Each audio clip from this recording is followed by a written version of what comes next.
Olá, amigos, colegas, alunos. Hoje estou aqui para falar com vocês a respeito da nossa terceira aula. Primeiro eu venho me desculpar, porque na quarta-feira, que era o nosso horário marcado às 17 horas, eu não consegui gravar. Eu tive um probleminha de saúde, daí ficou impossível de fazer a gravação. E prometi que ia fazer ontem, viajei, não teve como nos intervalos do aeroporto, então deixei para hoje. Hoje também vai ser uma aula rápida por dois motivos. Uma, porque eu estou em Vitória da Conquista, na Bahia, o sinal não está muito bom, então eu já tentei várias vezes aqui começar a live e o sinal estava ruim, não estava conseguindo. E segundo, porque eu daqui a pouco vou dar aula. Então, eu estou no intervalo entre a aula da manhã e a aula da tarde, então eu vou aproveitar esse momentinho do almoço para a gente continuar as nossas aulas, né? Essa é a aula 3, e eu falei para vocês que hoje nós vamos falar sobre contribuições dos empregados, das empresas e contribuições sociais gerais. Então, rapidamente, só para lembrar o que a gente falou nas semanas que se passaram, né? Nós tratamos primeiro das regras constitucionais, então tratamos dos princípios. Eu falei para vocês por que aqueles princípios do artigo 194, do 195 e do 201, eles são tão importantes para compreender o custeio previdenciário. Afinal, a regra matriz do direito previdenciário, ela é constitucional. A gente pode até dizer que hoje todas as áreas do direito têm um esteio na Constituição. Mas o direito previdenciário, quando a gente fala do direito constitucional, nós estamos falando do berço, ou seja, onde nasceu esse novo sistema previdenciário que foi trazido com a Constituição Federal de 88 e que depois foi regulamentado através da 8.212 e a 8.213 de 91, que a gente já comentou isso na primeira aula. Na nossa segunda aula, o que a gente viu? A gente viu quem são as pessoas que figuram dentro do direito previdenciário. Estou vendo o oi ali já de alguns amigos, daqui a pouco eu vou dar o oi para todos. O que é importante, então? Na segunda aula, nós vamos ver o quê? Quem são essas pessoas? Afinal, quem é o segurado da Previdência? E além de ver quem é o segurado da Previdência, a gente viu também quem são as pessoas responsáveis por esse financiamento. Porque não são apenas os segurados que vão ter as contribuições. A contribuição previdenciária, a contribuição da Seguridade Social, ela é feita por toda a sociedade em conjunto. Nós começamos a ver isso e agora nós vamos ver quem são essas pessoas então. Só para relembrar os segurados, eu disse para vocês que nós temos dois grandes grupos. Nós temos o grupo do segurado obrigatório e temos o grupo do segurado facultativo. O segurado obrigatório é aquele que não escolhe participar da Previdência. Ou seja, ele não é um ato de vontade, ele compulsoriamente é obrigado. Basta o quê? Que ele aufira a renda, trabalhe, aufira a renda. Então, aquela renda advinda do exercício do trabalho. Qualquer renda? Não. Eu já disse para vocês, as outras rendas que a gente pode ter são foco, são objeto do imposto de renda pessoa física, ou se for empresa, do imposto de renda pessoa jurídica. O que importa para nós quando fala de contribuição previdenciária? E é muito importante ressaltar isso, porque isso faz diferença depois nas verbas que a gente vai englobar no salário de contribuição. A Constituição Federal fala que as verbas advindas do trabalho, então aquilo que é a contraprestação direta pela relação de emprego, ou seja, pela relação do contrato de trabalho, pelo trabalho, o exercício do trabalho.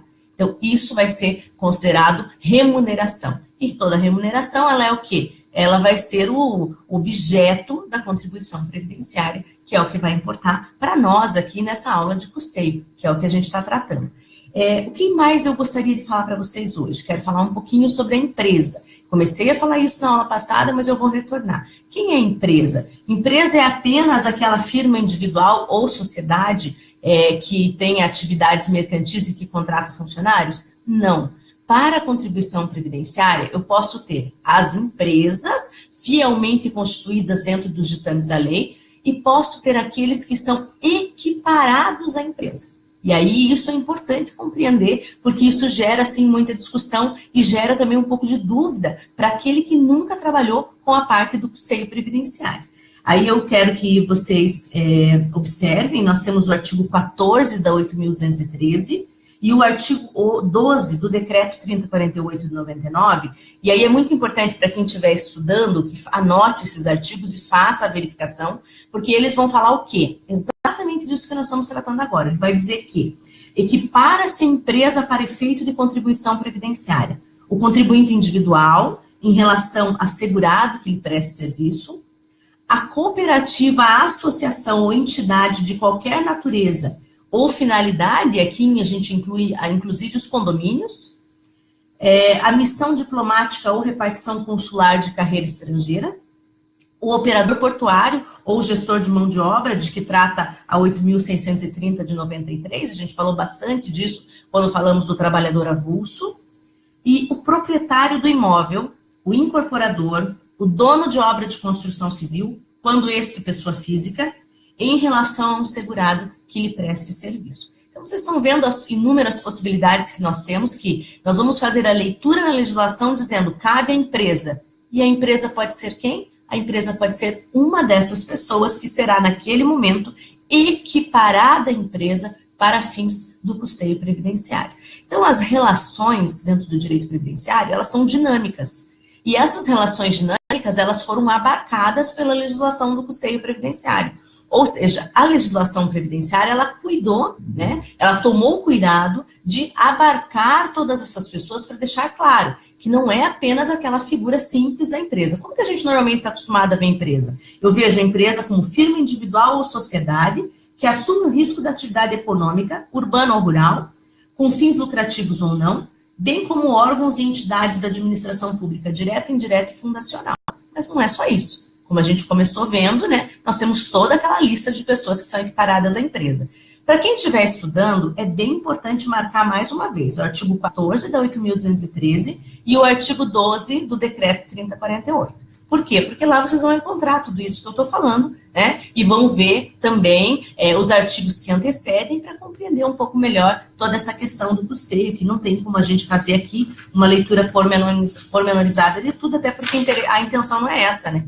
A intenção não é que a gente... Eu comecei dizendo isso no primeiro dia de aula, nós não sairemos daqui especialistas em custeio. Mas é para que vocês tenham pelo menos um norte de como funciona, como é, e por que é tão importante eu saber do custeio para poder tratar de benefício. Não posso falar de benefício se eu não entender a forma como ele é custeado, a forma como ele é financiado.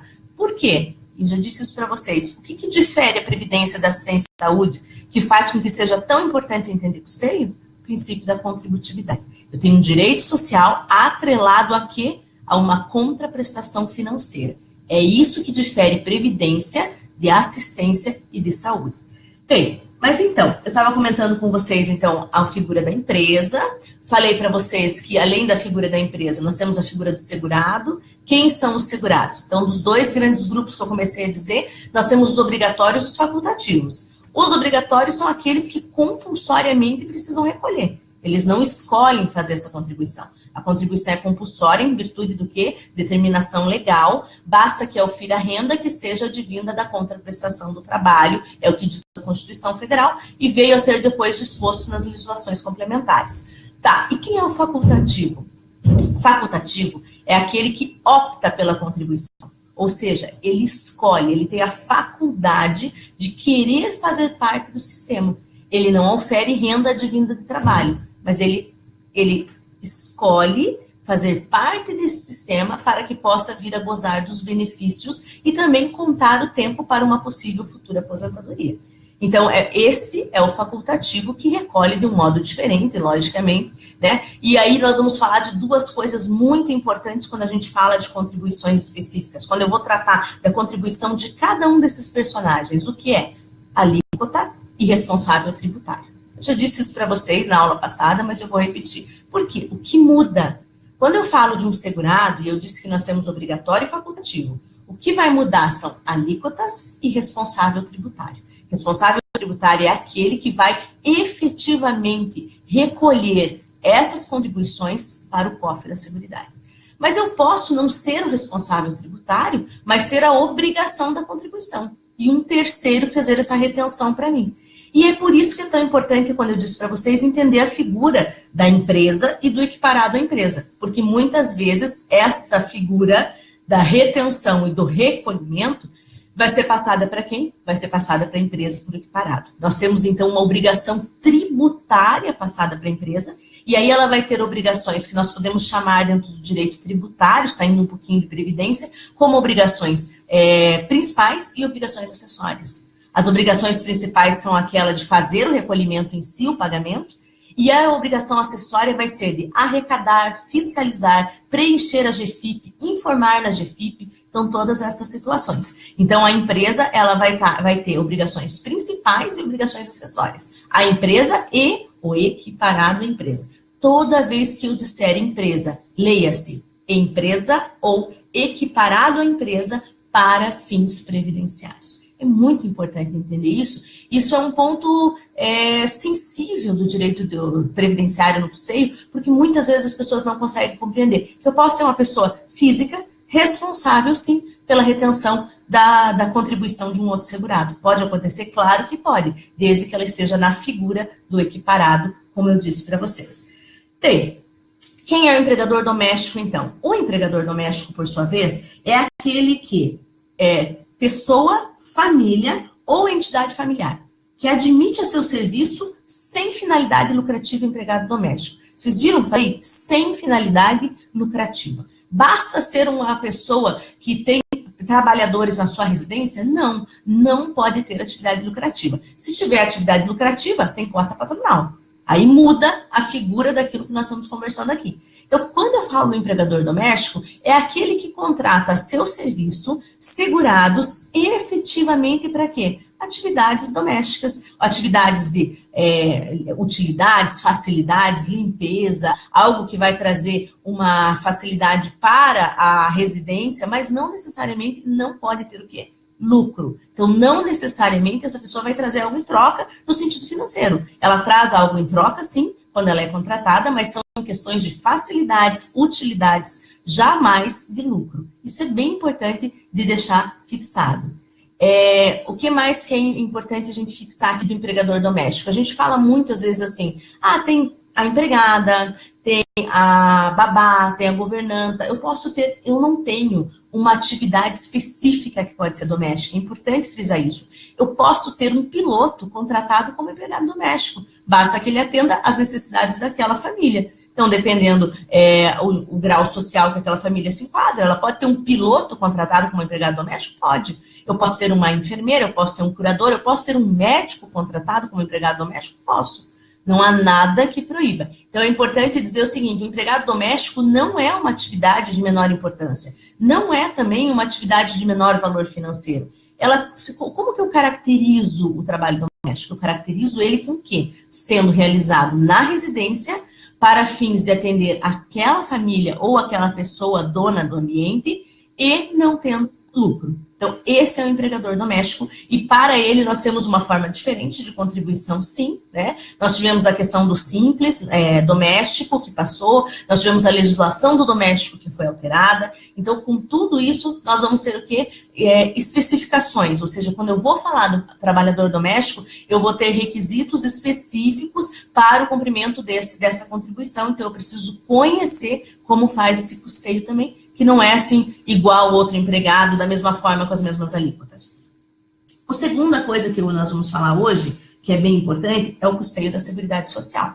Então, a gente primeiro definiu quem são os atores, né, dentro do pagamento do custeio. Então, nós vimos empresa, equiparados à empresa, segurados em geral, que nós vamos falar de cada um individualizadamente, e as contribuições sociais. As contribuições sociais gerais são aquelas que não têm uma relação direta com previdência. Eu não tenho algo que me é devolvido diretamente. Eu estou participando do financiamento completo, do financiamento da Seguridade dentro da sociedade. Não significa que, em razão da minha contribuição social geral, eu vá ter algum benefício atrelado especificamente. Essa é uma contribuição que tem relação com aqueles princípios todos que a gente viu de solidariedade, de envolvimento social, de pacificação, e que sim vai envolver daí toda a sociedade no seu financiamento. Bem, então, para custeio da Seguridade, nós vamos voltar àquele artigo da primeira aula. Na primeira aula eu li o artigo 195 para vocês e nós vimos os princípios que nós temos lá. O artigo 195, ele vai ser responsável por tratar do custeio da Seguridade. Então, ele é um artigo que volta e meia é tratado pelo STJ, pelo STF, nos acórdãos, nas decisões. É muito importante que o advogado previdenciário conheça esse artigo. O que ele diz, então? A Seguridade Social será financiada por toda a sociedade, de forma direta e indireta, nos termos da lei, mediante recursos provenientes, olha só de quem? Dos orçamentos da União, dos estados, do Distrito Federal, dos municípios e das contribuições sociais. Vocês viram aqui? Ele fala que quem vai pagar além do segurado, além da empresa, tem a parcela também da União dos estados e municípios. Essa parcela que a gente não vê participar lá no Caixa faz séculos, né? Então, fala-se muito em déficit previdenciário, mas a União não fala em colocar a parte dela que é devida na Seguridade, ou seja, na contribuição que é devida no Caixa. Mas, só para vocês saberem, isso está bem claro no artigo 195, embora não seja muito respeitado pela União, pelo Distrito Federal e pelos municípios. Mas por quem que vai ser respeitado? Pelas empresas e pelos segurados, porque eles vão pagar com certeza, e se não pagarem, serão cobrados por isso. Isso pode levar, inclusive, a auto de infração. O auto de infração pode, dependendo do caso, ter uma multa alta ou uma multa mais agravada. Então, a gente tem que ter bastante cuidado com isso. Esse é o motivo pelo qual é muito importante que a empresa, para manter a sua rigidez, a sua saúde financeira, ela faça os recolhimentos corretos, ela esteja dentro, mesmo que ela faça o planejamento tem que estar sempre dentro desses ditames legais, para que lá na frente ela não venha a pagar aí um valor astronômico. Muitas pessoas falam, professora, mas agora não vale a pena pagar a contribuição, porque tem o Refis, tem o PERT, o Programa Especial de Parcelamento. Bem, o que acontece é o seguinte, além de você responder, muitas vezes, com a questão financeira, você pode responder também com uma representação penal, né, uma representação fiscal com fins penais. Então, isso pode trazer bastante problema, isso pode atrapalhar também nas licitações. Então, o ideal é sempre manter uma rigidez financeira, fazer um planejamento que trabalhe todos esses índices de pagamento, cotando tudo que vai ser o gasto previdenciário e também fazendo um enquadramento dentro da atividade econômica, tudo para que isso aconteça da melhor forma possível e que a empresa possa arcar com esse custo sem se prejudicar. O que mais que é importante, então? Das contribuições sociais, eu falei que a internet estava ruim, mas agora até que ficou boa, né? Até que está dando certo. Pelo menos eu estou conseguindo ler o que estão escrevendo, está melhor do que na semana passada que eu estava em Brasília.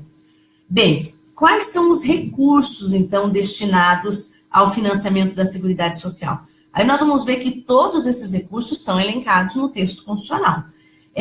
Primeiro, a gente tem que lembrar que a contribuição previdenciária, ela tem natureza jurídica de tributo, como eu já disse para vocês, então o não cumprimento, o descumprimento dessa contribuição vai levar a uma autuação, um auto de infração fiscal. Esse auto de infração fiscal vai ser controlado pela Receita Federal. Vocês sabem que é um dos órgãos mais organizados, não é porque eu hoje tenho o prazer de trabalhar no CARF, mas a Receita Federal é um dos órgãos mais organizados, que trabalha de uma forma mais, assim, correta, dentro da administração pública. Então, é muito complicado, porque não adianta você achar que pode dar um jeitinho, que pode enganar a Receita Federal, que isso é muito difícil. Os auditores trabalham muito bem, eles têm muito conhecimento técnico, então, normalmente, quando eles pegam para fazer uma fiscalização, eles vão compreender, vão entender o que está acontecendo ali, se for planejamento fraudulento, se for sonegação, se for quando a pessoa não repassa o valor, né, apropriação indébita. Então, tem que ter muito cuidado com isso. O que é o ideal, né? O ideal é, quando você não sabe como lidar com essas questões, contratar um assessoramento previdenciário empresarial para conseguir entender tudo que pode ser feito e até mesmo um planejamento lícito, né? Um planejamento que não traga problema, que aí pode fazer um enquadramento da tua empresa numa atividade profissional que faça valer a pena essas contribuições também. Também existe uma discussão forte dentro do Tribunal Administrativo, que são referentes aqui às questões que não são de caráter remuneratório, as questões indenizatórias que poderiam sair da folha. Então, isso a gente vai ver um pouquinho mais para frente quando for falar da jurisprudência. Então, a natureza jurídica é de tributo, não resta dúvida sobre isso, né? Ela está inserida, inclusive, no capítulo destinado ao Sistema Tributário Nacional, artigo 149, para vocês que estão acompanhando as aulas, mas que estão estudando junto, é o artigo 149 da Constituição, é bem importante olhar, entender, e são instituídas por lei. Então, elas são compulsórias, chegando ali onde nós falamos o tempo inteiro do segurado obrigatório. Porque o segurado obrigatório tem que contribuir compulsoriamente, artigo 3º do CTN, né, do Código Tributário Nacional. Um outro critério importante saber é que o artigo 195, no parágrafo 6º, ele garante, quando se trata de custeio, é a exigibilidade nonagesimal. Então, não se aplica a regra de anterioridade do exercício financeiro prevista no artigo 150, inciso 3º. É importante conhecer essa regra também. É de competência exclusivamente da União, isso é fundamental. Então, nós tivemos casos de magistrados e procuradores que tiveram regras de custeio referidas no seu regime próprio, em lei própria aqui da Bahia. Por sinal, eu estou na Bahia, então posso falar aqui da Bahia. E o que aconteceu? E, em razão disso, essas verbas foram tidas como indenizatórias. Posteriormente, na hora de fazer o recolhimento do imposto de renda, eles consideraram que não tinham que fazer recolhimento porque elas eram indenizatórias. Aí foi um erro, por quê? A competência de tratar desse tributo exclusivamente é de quem? É da União. Então, eles não podem, né, atravessar essa competência. Eu até entendo que, por outras questões, poderia o Estado ter referido porque era também uma matéria de custeio. Mas é muito importante compreender toda a confusão que isso pode dar. Então, competência para tratar de seguridade, regime geral da Previdência Social, exclusivamente da União. Estados e municípios podem falar do quê? Distrito Federal. Eles podem tratar de contribuições sociais destinadas ao financiamento dos seus próprios sistemas de previdência e assistência, ou seja, apenas quando for regime próprio de seus servidores. Eles não podem tratar, né, das regras que são referências ou são referidas a regime geral da Previdência Social.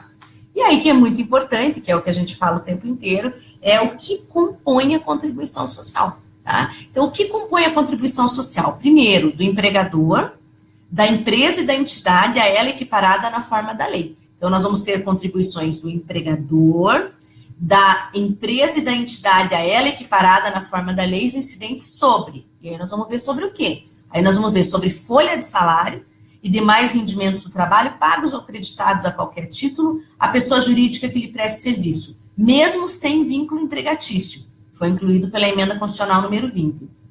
Número 2, a receita ou faturamento, o fins, e o lucro. Então, você veja, o empregador, a empresa ou o equiparado são responsáveis por fazer o pagamento sobre folha, sobre receita ou faturamento ou sobre lucro. Então, 3 coisas aqui que nós já vimos para o empregador. 2, agora nós vamos falar do trabalhador. O trabalhador e demais segurados da Previdência Social, não incidindo contribuição sobre aposentadoria e pensão, né? Que esse é uma questão diferenciada do regime geral para o regime próprio. Então, do trabalhador e dos demais segurados, vai pagar sobre os valores recebidos do seu trabalho, ou seja, o valor advindo do seu trabalho, não incidindo contribuição sobre aposentadoria e pensão. Tá. 3, receita de concursos e prognósticos, nós já sabemos que esses são os jogos de azar, Mega Sena, eu nem sei mais quais tem, né? Jogos de loteria, acho que, não sei se ainda existe Baú do Milhão, mas todas essas coisas que são jogos de concursos e prognósticos, são jogos de azar lícitos, né? Sobre eles recaem contribuição previdenciária.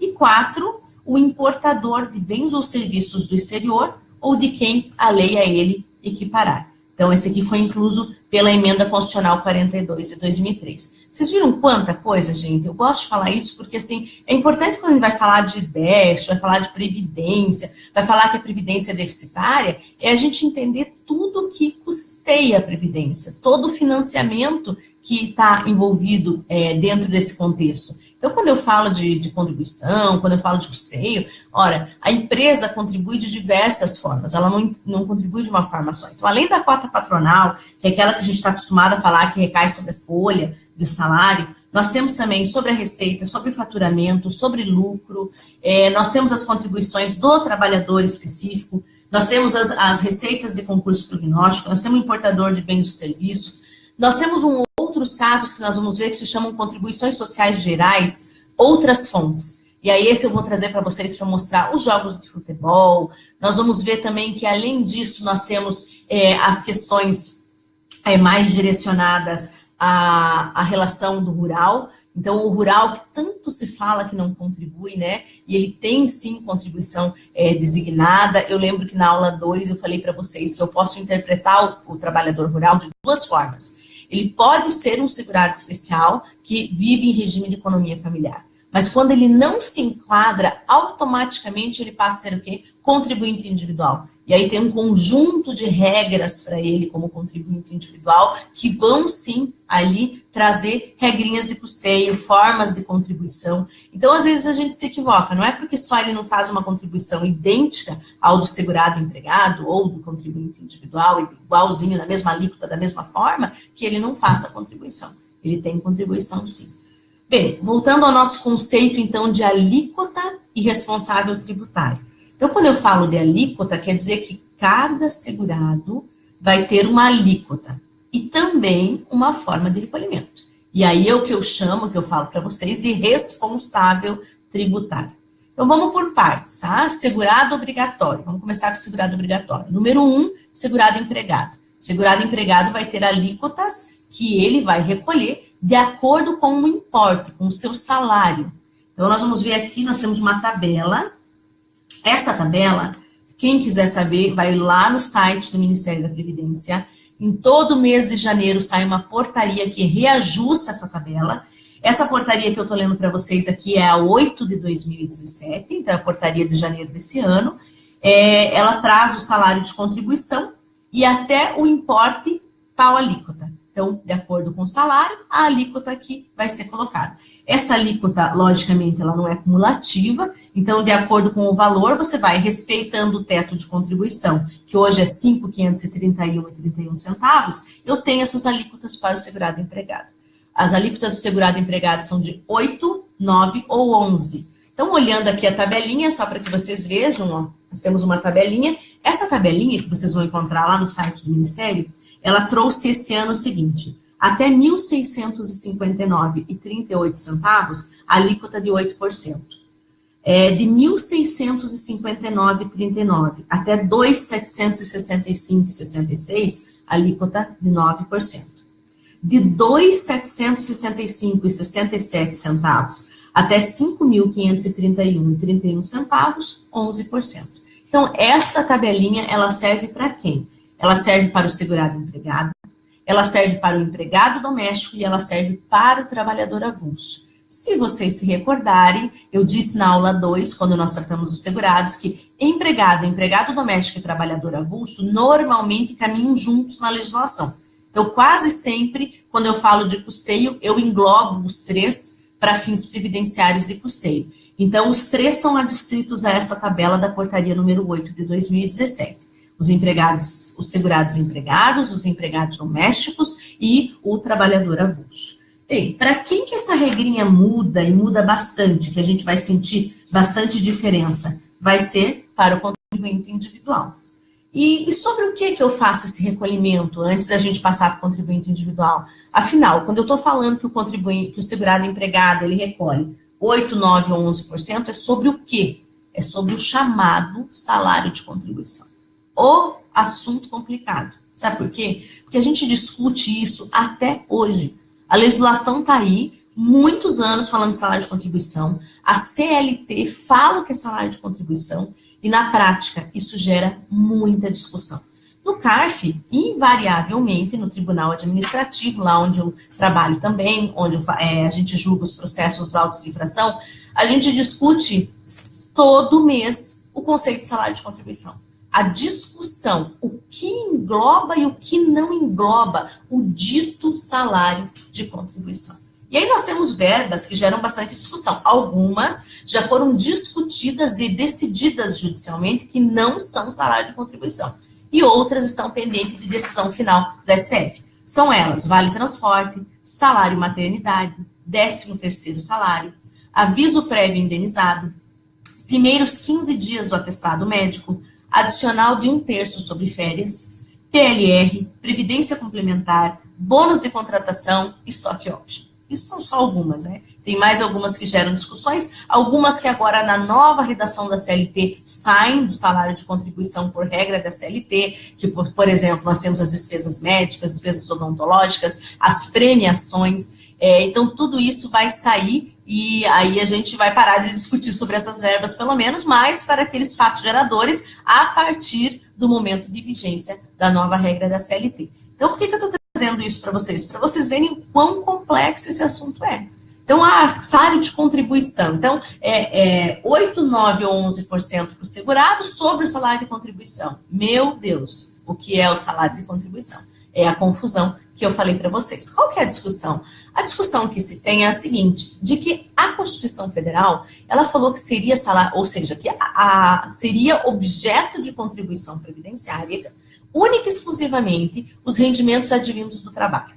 A discussão que se tem é que eu gosto de citar o professor Fábio Zambit, ele sabe, eu cito ele nos meus votos, inclusive, na maioria dos meus votos, meus acórdons do CARF, eu cito muito, que ele fala o seguinte, existe uma divisão entre aquilo que advém do trabalho e aquilo que advém do capital. E que a contribuição previdenciária, ela abarcaria única e exclusivamente verbas advindas do trabalho, ou seja, da relação, a contraprestação do trabalho. É aquela antiga discussão, o que é para o trabalho, o que é pelo trabalho, o que é por trabalho, depende como cada doutrinador entende. Bem, o fato é que a Receita Federal interpreta que tudo que tem a relação entre empresa e empregado são verbas advindas do trabalho e que, se não importa se a pessoa recebeu aquilo porque exerceu de fato um trabalho, ou seja, ela está recebendo porque houve uma contraprestação de trabalho automático. Ela entende que mesmo uma verba que seja indenizatória, se ela advém de uma relação de trabalho, ela é em razão do trabalho e por esse motivo ela seria tributada também. Já os contribuintes discutem e defendem que não, que a Constituição Federal falou exclusivamente daquelas parcelas advindas em relação da prestação do serviço, ou seja, aquilo que é contraprestação do trabalho exercido, e que verbas indenizatórias não ingressariam nesse salário de contribuição. Mais para frente, eu vou trazer para vocês umas jurisprudências para a gente entender como que está essa discussão, como que tem ficado, quais verbas o STJ já pacificou seu entendimento, mas está pendente ainda do STF, quais já estão transitadas em julgado. É importante para que vocês saibam, mas eu vou deixar mais para o final. Porque hoje, o que a gente está vendo, então? Então, nós estamos vendo que a totalidade dos rendimentos, né, que lhes são pagos, conforme diz a CLT, inclusive, devidos ou creditados a qualquer título, durante o mês, destinados a retribuir o trabalho, qualquer que seja a sua forma. Assim, gorjetas, horas extraordinárias, adicionais, comissões e qualquer outros ganhos habituais, ainda que sob a forma de utilidade. Moradia, alimentação, essa questão do salário utilidade e do salário indireto são bem discutíveis, como eu já expliquei para vocês. Para quem está estudando, quem está me acompanhando, está estudando para concurso ou está querendo estudar para compreender um pouco mais, artigo 28, inciso 1º da 8.212 vai trazer todas essas explicações, vai trazer mais algumas considerações, inclusive, sobre isso, tá? E nós temos lá nesse mesmo artigo 28, inciso 1º que eu falei para vocês, nós temos o parágrafo 9º, que vai dizer que aquilo que não integra. E aí tem uma discussão enorme que seria o seguinte, afinal, esse parágrafo 9º, que cita verbas que não integram salário de contribuição, ele seria ou não seria taxativo? Eu entendo que não. Eu entendo que a legislação não tem como abarcar todas as situações. Então, o que ele trouxe foi ideias de verbas que não seriam salário de contribuição, que não integrariam salário de contribuição. Para a Receita Federal, não. Para a Receita Federal, o parágrafo 9º do artigo 28, ele é taxativo e somente aquelas verbas poderiam ser excluídas do salário de contribuição. Então, vocês já viram que aí reside a grande questão. E aí, fazendo uma interpretação conjugada com a Constituição Federal, que a gente chama de interpretação conforme, a gente verifica que não foi essa a intenção do legislador, né? Então, o constituinte originário, quando ele fez na Constituição Federal dizendo o que seria a contribuição social previdenciária, ele não disse em momento nenhum que ela abarcaria outras rendas, né, e não ampliou a base de cálculo da contribuição, como quer fazer, né, muitas vezes a Receita Federal, e aí a gente tem discussões sobre isso, inclusive lá no CARF, né, a gente discute muito essa situação. Eu tinha uma observação para fazer para vocês aqui, até anotei. Observe-se que a responsabilidade de contribuição é do trabalhador, sem dúvida alguma. Mas, como eu disse para vocês, dependendo da figura, da categoria do segurado, embora a responsabilidade seja ele, quem que é responsável pelo efetivo recolhimento? É a empresa. Então, chegamos aqui naquele ponto que eu estou falando para vocês o tempo inteiro. Por que o responsável tributário é tão importante? Porque a contribuição é do trabalhador. Mas quem que vai repassar essa contribuição aos cofres públicos será a empresa ou o equiparado à empresa, aquela listinha que a gente começou hoje vendo, né, que eu citei ela lá para vocês. Então, veja, o desconto dessa contribuição, ou seja, se o desconto foi feito ou não, problema da empresa. Ela é presumidamente feita. Então, se o empregador não cumpriu a obrigação dele de reter do funcionário e repassar para o cofre público, o problema é dele.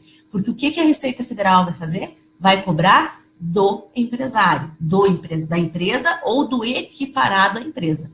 Por que tem essa ideia? Essa ideia é de evitar a informalidade justamente das contribuições. É muito mais fácil eu cobrar da pessoa jurídica do que eu imputar isso individualmente a cada trabalhador. Por esse motivo, então, o responsável tributário. No caso do empregado com carteira assinada, do empregado no Brasil ou no exterior, que a gente viu na categoria 1 do segurado obrigatório. O trabalhador avulso e o empregado doméstico, eles não são os responsáveis tributários, mas eles têm o dever de contribuir. Quem vai reter? A empresa que retém e repassa. Isso só acontece agora? Não. Lá no contribuinte individual, nós vamos ver que tem uma situação um pouco parecida quando o contribuinte individual estiver figurando como equiparado à empresa. Estou batendo muito nisso, repetindo, sendo até um pouco chata, mas é para que vocês possam compreender que essa mesma figura pode acontecer lá na frente, numa outra categoria, de um modo diferente, claro que nós vamos ter outro tipo de segurado, que é o contribuinte individual, mas ele vai ser, sim, equiparado à empresa e logo equiparado à empresa, equiparado nas obrigações da empresa também. O que mais que é importante dizer aqui? A empresa e o empregador encontram diretamente responsáveis pela importância que deixarem de descontar. E aí, aqueles que estão estudando, mais uma vez, vou citar o artigo. O artigo é o 33, parágrafo 5º da 8.212. Então, só para ser bem exata, porque eu não decoro o artigo, já falei isso para vocês, né? Eu dou aula há 11 anos, mas eu não decoro. Eu não consigo decorar, é muita coisa. Então, até porque se você for fazer a leitura da portaria ou da instrução normativa da Receita Federal, é impossível decorar tudo. Mas é importante que a gente saiba onde está para que a gente possa ir atrás. Então, eu disse para vocês, e aqui eu repito, que o empregado é obrigado, sim, né, ao recolhimento previdenciário. E nós vimos que ele vai estar nas alíquotas de 8%, 9% ou 11%. Aí eu disse para vocês que, embora a contribuição seja do trabalhador, ele não vai ser o responsável por retê-la. Quem vai fazer a retenção e vai entregar esse dinheiro para os cofres públicos é quem? O empregador, ou empresa, ou equiparado à empresa. E aí nós vimos que, nesse caso, nós temos a figura do segurado obrigatório, que são quais segurados obrigatórios? O empregado, o empregado doméstico e o trabalhador avulso. Ponto. Falamos sobre eles. Bem, e como fica a situação do contribuinte individual? O contribuinte individual, eu vou deixar para a próxima aula, mas eu vou começar só dizendo o seguinte. O contribuinte individual, nós vamos dividi-lo em várias categorias. E aí nós vamos falar da alíquota e do quê? E do responsável tributário. Via de regra, o normal, 20%. Então, a resposta que nós poderíamos dar aqui, a resposta habitual do contribuinte individual, 20%. Mas nós temos as figuras especiais, os casos que têm um tratamento diferenciado pela legislação. A gente vai ver o trabalhador autônomo, o produtor rural, e outras situações. Aquele que presta serviço para pessoa jurídica. Então, nós vamos ver que essas situações vão ter alíquotas diferenciadas. Então, via de regra, contribuinte individual, o advogado, o médico, aquele que presta o serviço de forma autônoma, o antigo, na legislação antiga, chamada de autônomo, equiparado autônomo, todo ele englobado pela figura do contribuinte individual, vai recolher 20%.